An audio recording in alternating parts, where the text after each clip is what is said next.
The evening sun hung low above the Arizona mesas, spilling gold over the silent red canyons and the whispering cottonwoods that lined the San Juan River. Dust rose like smoke from the trail, where a young woman rode alone, her white bonnet catching the last light of day. Her name was Clara Mayfield, a preacher's daughter from the east who had lost nearly everything on the long road west. Her father to fever, her wagon to a flash flood, and her faith to silence. All that remained was the horse she rode and the stubborn ache in her chest that told her to keep going. For 3 days she had followed the river, drinking from it when she could, sleeping beneath her torn shawl, and praying the Lord would send a sign. But on that 4th evening, as the light dimmed to rose and lavender, she heard something she hadn't heard in days. A man's voice, deep, low, and carrying on the wind. It was not English, it was Navajo, the language of the land she was crossing without right or knowledge. Her heart stopped for a beat. She reined in her horse and listened. The voice came again, closer this time. From behind a stand of juniper trees stepped a tall figure on horseback, his silhouette framed against the red cliffs. He rode with ease, like a man who belonged to the rhythm of the earth itself. His hair was long and black, tied with leather at the nape of his neck. His chest was bare beneath a buckskin vest, and the faint glint of a silver necklace caught the fading sun. His eyes were dark, steady and unreadable, the kind of eyes that saw everything but said little. Clara's hands trembled as she gripped the reins. The stories she'd heard in town echoed through her mind, tales of warriors who stole women, of raids and vengeance. But when he drew closer, she saw something different. His gaze wasn't hard. It was curious, as though she were something unexpected in his land, a wildflower growing where only stone should be. He stopped a few paces away, his horse snorting softly. "You're lost," he said in broken English. Clara swallowed, her voice thin as thread. "Yes, my wagon was taken by the river. I have nowhere to go." The warrior studied her for a long, silent moment. Then he dismounted, his boots pressing into the sand with a soft thud. He moved with the quiet grace of a mountain cat. No threat, just watchfulness. He took her horse's reins gently from her shaking hands and looked at the animal's ribs. "Your horse is tired." "You are tired." Clara's throat tightened. "I don't mean to trespass. I'll go if you tell me." He looked up, and the faintest smile touched his mouth. "If you go, you die." He turned toward the trees. "If you stay, maybe you live." She hesitated, torn between fear and something she couldn't name. "What is your name?" she asked softly. The warrior turned his head, the dying light outlining the sharp line of his jaw. "Sohani. It means of the Bear Clan." "Sohani," she repeated, tasting the syllables like a secret prayer. He nodded once. "And you?" "Clara." He said her name carefully, almost reverently, as if testing its sound against the wind. Then he motioned for her to follow. "There is water, food. You will come." Clara wanted to protest, to say she couldn't trust a stranger, that she'd been warned about men like him. But when he turned his horse and began walking toward the river bend, she found herself guiding her own horse after him. Something about the steady rhythm of his stride, the silence that surrounded him, felt safer than the emptiness of the desert she'd been facing alone. They rode in silence until the trail dipped into a grove of cottonwoods, where the sound of rushing water filled the air. There beside the river stood a small camp. Just a fire ring, a blanket, and a clay pot warming in the coals. He gestured for her to dismount. When her knees gave out, he caught her before she could fall. For a moment, time stopped. Her face was inches from his chest, her hands pressed against warm, strong skin. She could smell the faint scent of cedar smoke and sage that clung to him. Her breath hitched and she pulled back quickly, blushing. "I can manage," she whispered. He only nodded and poured her a cup of water from a leather flask. "Drink." The coolness slid down her throat, sharp and real. She hadn't realized how close she'd come to breaking. Sohani crouched by the fire, stirring the pot. "You came from far." "East, woman?" "Yes," she said quietly. "From Kentucky. My father was a preacher. He said the West was where God still spoke to men." The warrior's eyes flickered with something like amusement. "Maybe God speaks here," he said, glancing at the river. "But most men do not listen." Clara looked at him, her lips curving faintly. "Do you?" He looked up, meeting her gaze. "Sometimes," he said, his voice low. "When the wind talks." The river whispered between them, and for the first time in weeks, Clara felt the weight in her chest ease. The land no longer seemed so cruel, the night not so endless. The warrior beside her didn't speak much, but his silence carried something steadier than all the sermons she'd ever heard, a promise not spoken but felt. As the stars began to rise, one by one over the dark mesas, Tsohani fed the fire. The smoke curled upward like a prayer, and the warmth painted his face in amber light. Clara sat across from him, her shawl wrapped tight. Her heart strangely calm. She didn't know yet that this night, this quiet by the river, would be the start of something that would change both their lives. She only knew that when he looked up at her, eyes reflecting the firelight, she no longer felt lost. Dawn came soft and gold, spreading across the canyon like spilled honey. The air smelled of sage and smoke, and the river murmured a song older than memory. Clara woke wrapped in the thin blanket Tsohani had left for her.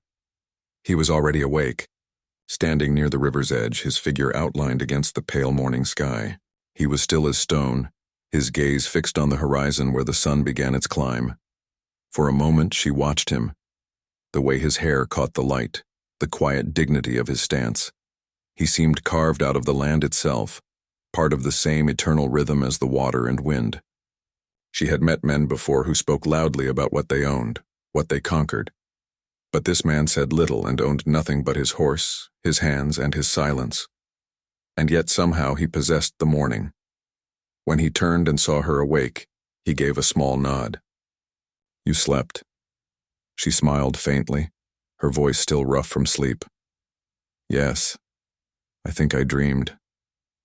"Good dreams?" She hesitated. "I don't remember." He stirred the fire, added a few pieces of dry wood, and handed her a small piece of flatbread wrapped in cloth. "Eat." The bread was coarse and warm, tasting faintly of ash and grain.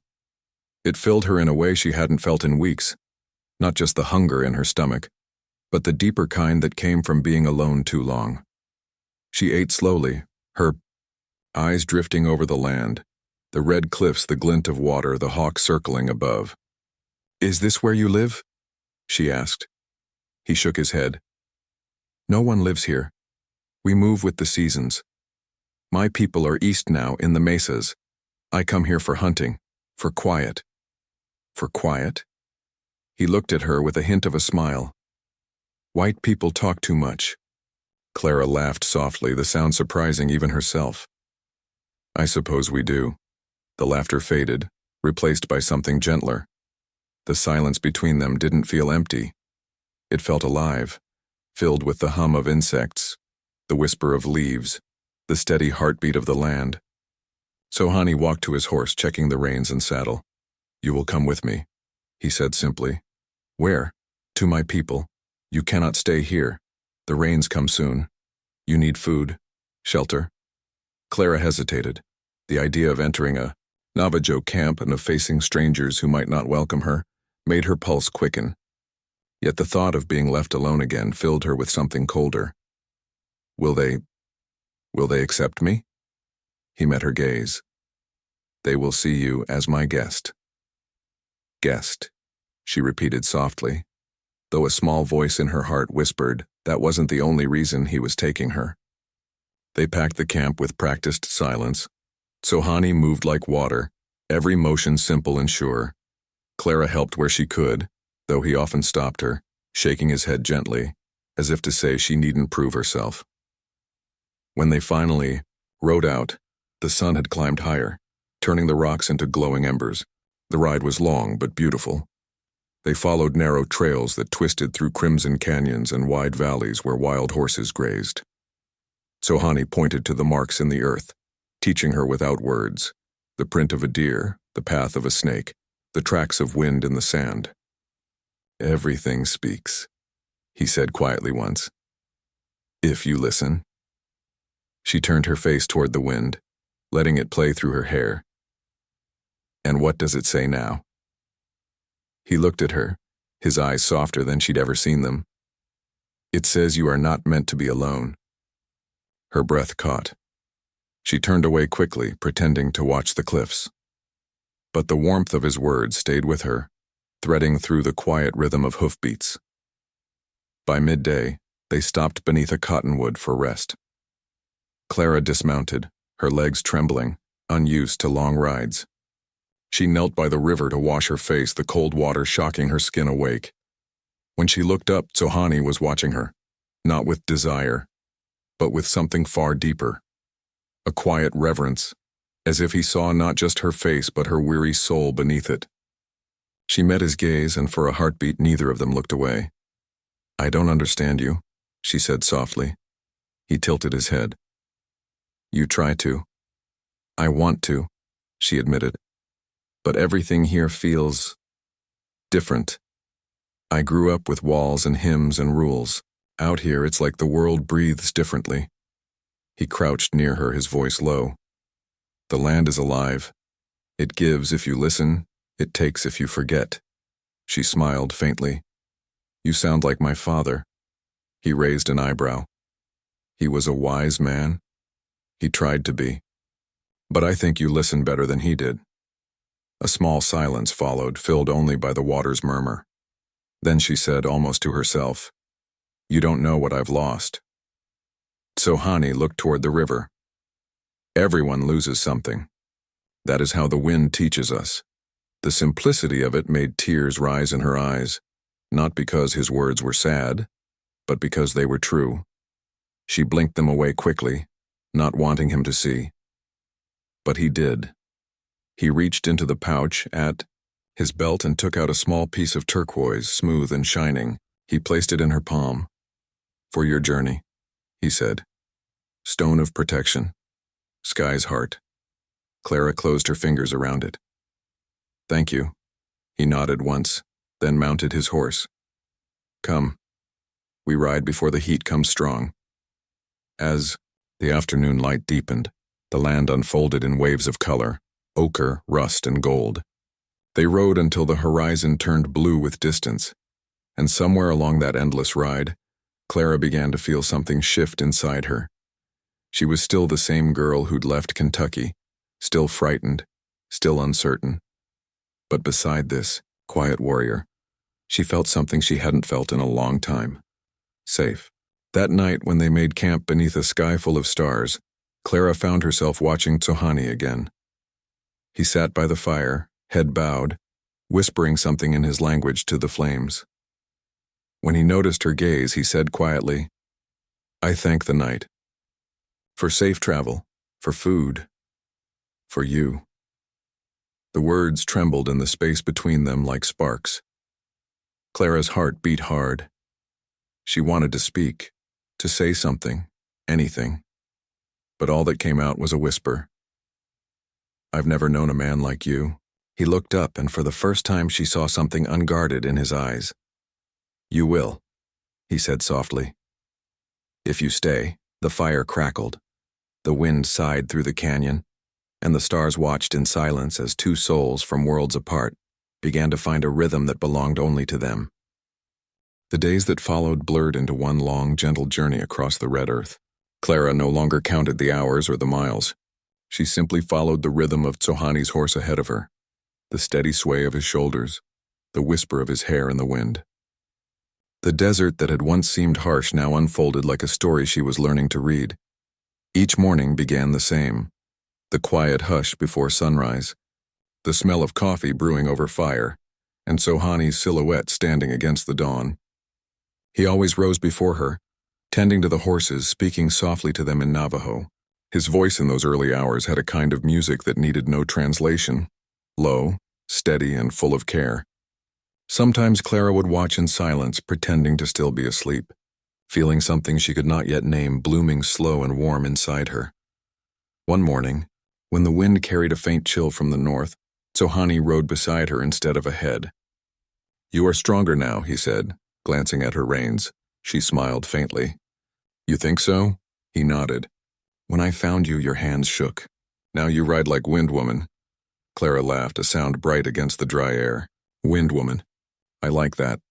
He grinned, not wide but enough for her to see the boy that must have lived somewhere inside the warrior. "Wind Woman," he repeated as if the name belonged to her. They rode in companionable silence for a while.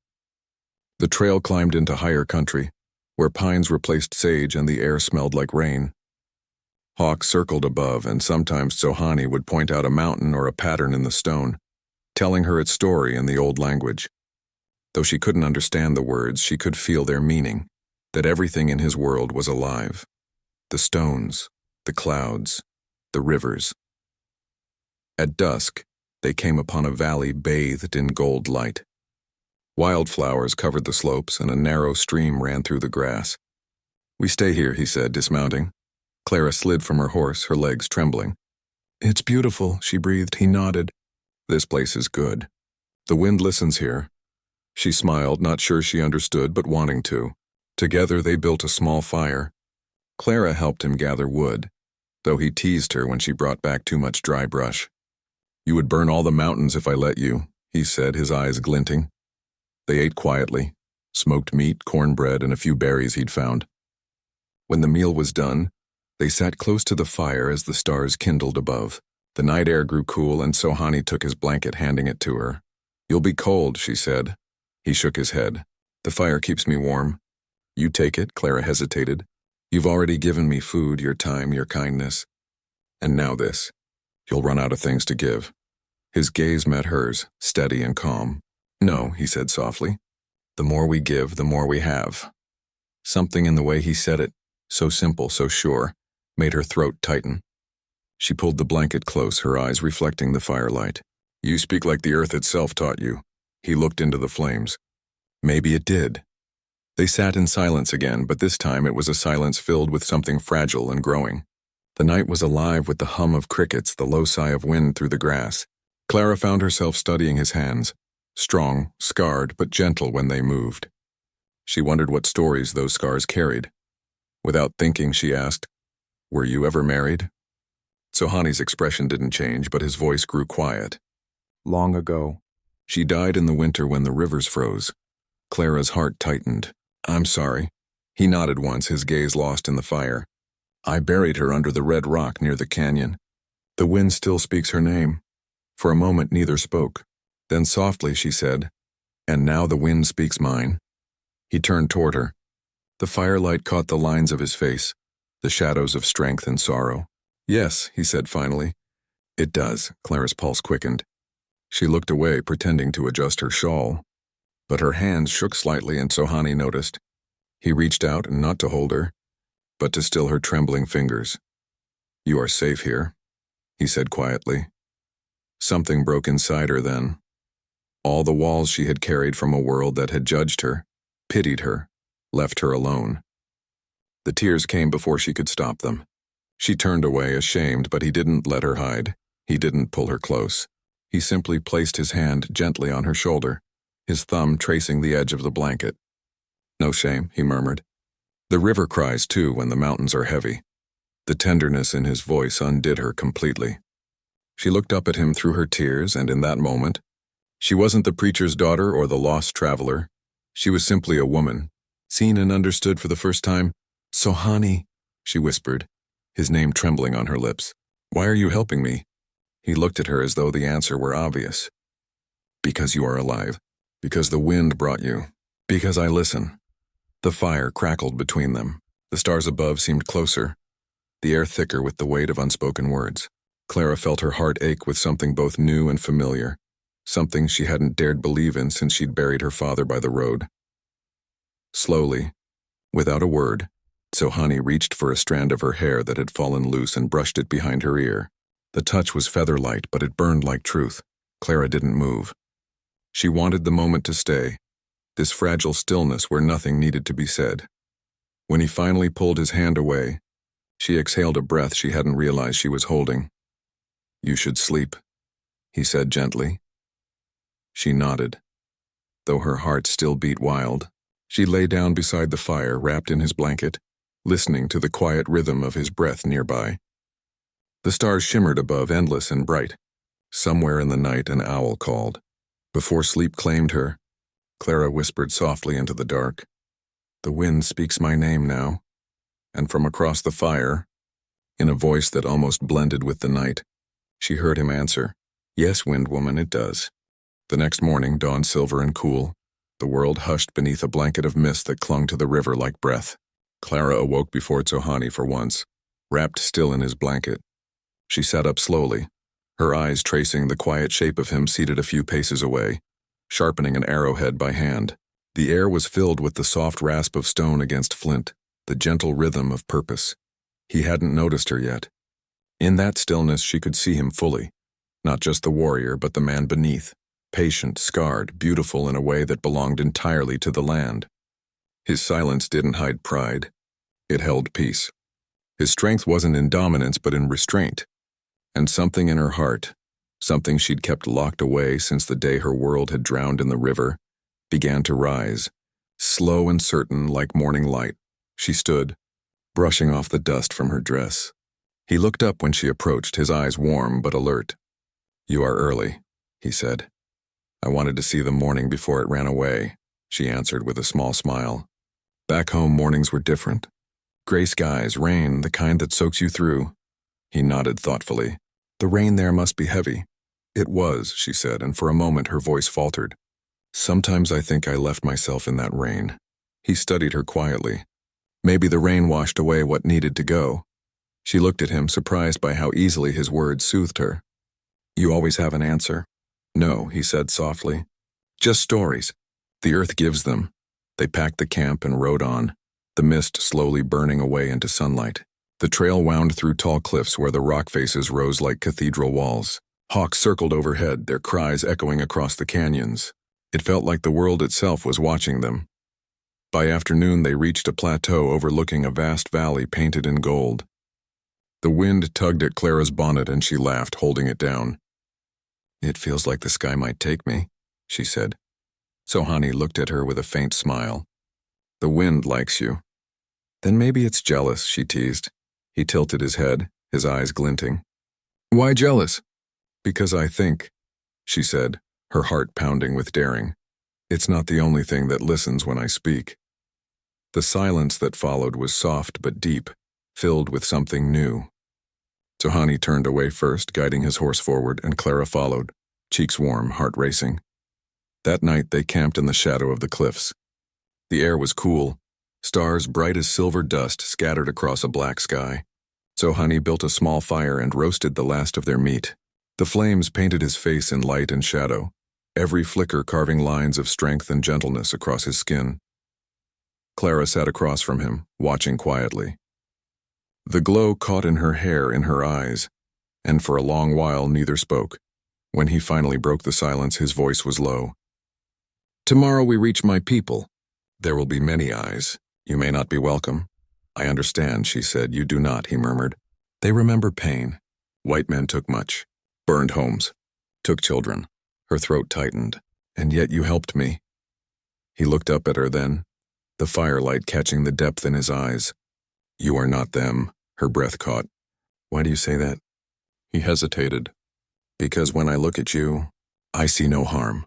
The wind rose, stirring the flames between them. Clara's voice trembled as she whispered, "And what do you see?" Tsohani's gaze didn't waver. "I see someone who listens, who feels the land, who could belong." Her heart ached with the weight of it, that word, belong. She'd spent her life in places that had never claimed her, in prayers that never answered. But here, under the open sky, a man who lived by silence had said she could belong. She lowered her gaze. "Tsohani," she began softly, "I'm not who you think I am. Back home they said I was too pure, too sheltered, too—" She hesitated, her voice small. "Too untouched to be worth wanting. You don't want a woman like me." The words came out before she could stop them, raw, trembling, soaked in old shame. The fire cracked. Tsohani didn't move at first. Then slowly he rose and came around the fire until he stood before her. His shadow fell across her, tall and calm. He knelt down, not close enough to touch, but close enough that she could see the truth in his eyes. "You don't understand," he said quietly. "In my tongue, the word for untouched also means sacred. The world touches everything, but what it cannot break it calls pure. That is strength, not weakness." Tears blurred her vision. "You don't mean that," he shook his head. "I do." She wanted to look away, but his gaze held her still. "Then what am I to you, Tsohani?" He took a slow breath, his voice barely more than a whisper. You are all I want. The words hung in the air between them, real and impossible and utterly true. For a moment, the desert fell completely silent. No wind, no fire, just the sound of their hearts. Clara's breath trembled. You shouldn't say that, he smiled faintly. I don't say it. I feel it. The firelight flickered between them, golden and soft. Sohani reached out then, slow, reverent, and brushed his fingers along her hand where it rested on her knee. The touch was gentle, asking nothing, promising everything. Clara didn't pull away. She couldn't. The warmth of his skin against hers felt like sunlight after years of cold. For a long moment, they stayed like that, two souls speaking without words. When she finally whispered his name, it wasn't in fear but in wonder. He looked at her as if he'd been waiting his whole life to hear her say it. Clara, he answered, her name carrying through the night like a prayer. The stars burned brighter above them, the wind sighing softly through the canyon, and though nothing more was said, both of them knew. Something had changed forever. They reached the valley of Sohani's people at dawn.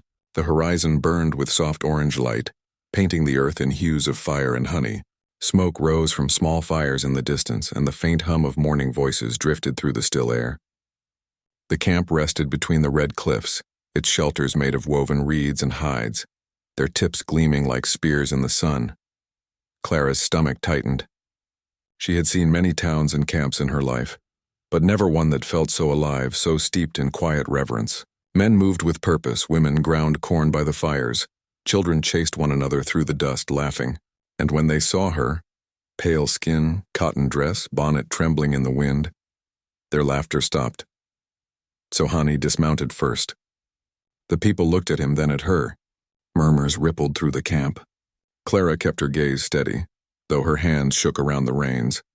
A tall elder stepped forward, his face carved with age and wisdom. His eyes were sharp and his voice carried weight. Sohani, he said in Navajo, then in English. You bring the stranger here? I bring one who was lost, Sohani replied simply. She is under my protection. The elder's gaze moved to Clara. She is white. You know what that means. I know, Sohani said. But she is not like the others. She listens. The land knows her heart. The old man studied her for a long time. The camp was silent except for the crackle of the fires. Then he nodded slowly. If she listens, then she may stay until the moon turns full. After that, the spirits will decide. Sohani inclined his head. Ya'ate, thank you, grandfather. The elder walked away and the camp slowly returned to its rhythm. But Clara felt every gaze like a weight on her shoulders. Children whispered, women stared with wary eyes. She wanted to shrink, to disappear. Yet when she looked at Sohani, he stood steady, his presence enough to hold her upright. He led her to a small tent near the edge of camp, beside a stream. You rest here, he said gently. I will bring food soon. She nodded, clutching her shawl. They don't want me here. They will see, he said, meeting her eyes. The land always shows truth. That day passed slow as the river. Clara helped where she could, fetching water, washing baskets, watching how the women worked. Some ignored her. Some softened little by little. The children, braver than their elders, began to inch closer. One small girl, hair in 2 long braids, offered her a pebble shaped like a heart. Clara smiled and whispered, Thank you. The girl giggled and ran off. When evening came, Sohani returned with a small bundle of herbs. For sleep, he said, and for calm. Clara took them carefully. Thank you. I'm not sure I'll sleep tonight. He tilted his head, studying her. Your heart is loud. I hear it even when you do not speak. Her lips curved faintly. Then maybe tell it to be quiet. He smiled, that rare smile that always undid her. It would not listen to me either. They stood by the stream until twilight deepened, the stars appearing one by one. Then he said softly, Tomorrow the people gather. They will watch how you walk, how you work. They will decide if you bring peace or shadow. Clara swallowed. And if they say I bring shadow? He met her gaze without fear. Then I will walk with you wherever you go. Her eyes filled with tears. Why? He hesitated, only a heartbeat. Because when the wind found you, it also found me. The night was still except for the river's murmur. Clara reached out then, slowly as he always did, and her hand brushed his. He didn't move away. His fingers closed around hers, warm and sure. They stood like that, 2 silhouettes beneath a sky so vast it seemed to hold the whole world's breath. The next day dawned bright. The tribe gathered by the central fire. Clara stood beside Sohani, her heart beating wild but steady. One by one, the elders approached her. They asked questions. Her name, her journey, her reason for being there. She answered honestly, her voice trembling but true. When the oldest woman, her hair white as river foam, stepped forward, she placed a hand over Clara's chest. Her eyes closed for a long time. Then she said, "Her heart carries no lies. The spirits see." A murmur of approval passed through the crowd. The elder turned to Sohani. "You found her in the river's shadow. You brought her to the light. She will stay." The relief that washed through Clara was too strong to hide. She turned towards Sohani, who met her gaze with quiet pride. That night there was laughter in the camp. The people shared food, sang songs beneath the stars. Clara sat by the fire, the little girl with braids asleep against her lap. Sohani was beside her, his eyes on the horizon, where the moon hung heavy and bright. "You belong now," he said softly. She looked up at him. "Do I?" He nodded. "The land listens when you walk. The people see when you smile. And the wind," he paused, his voice gentling, "the wind calls your name." Her heart swelled. "And you?" she whispered. "What does your heart say?" He turned to her fully, his gaze steady and warm. "It says you are home." For a long time she couldn't speak. The night seemed to breathe around them, the fire crackling low. Finally she said, her voice shaking with emotion, "I was afraid I'd never find home again." He reached out and touched her cheek, gentle, reverent. "You didn't find it," he said. "You became it." The desert wind stirred then, cool and soft, wrapping around them like a promise. As dawn broke over the cliffs, Clara stood by the river once more, her reflection shimmering in the light. Sohani came to stand beside her. They said nothing, they didn't need to. The world around them was enough. The sun rose slow, bathing the valley in gold. The wind carried the scent of sage and rain. And as they stood there, hand in hand, Clara felt the truth settle deep within her. She had come to the end of the road only to discover its beginning. Sohani looked at her, his eyes calm, his voice low as the earth itself. "The wind spoke once," he said, "and told me a story. It said a woman would come from the rain, carrying the heart of the East in her hands. I didn't believe it. Now I do." She smiled through tears. "And what does it say now?" He leaned closer, his forehead brushing hers. "It says stay." And so she did, beneath the endless desert sky where the wind whispered her name, and love became the language both of them had waited their whole lives to understand.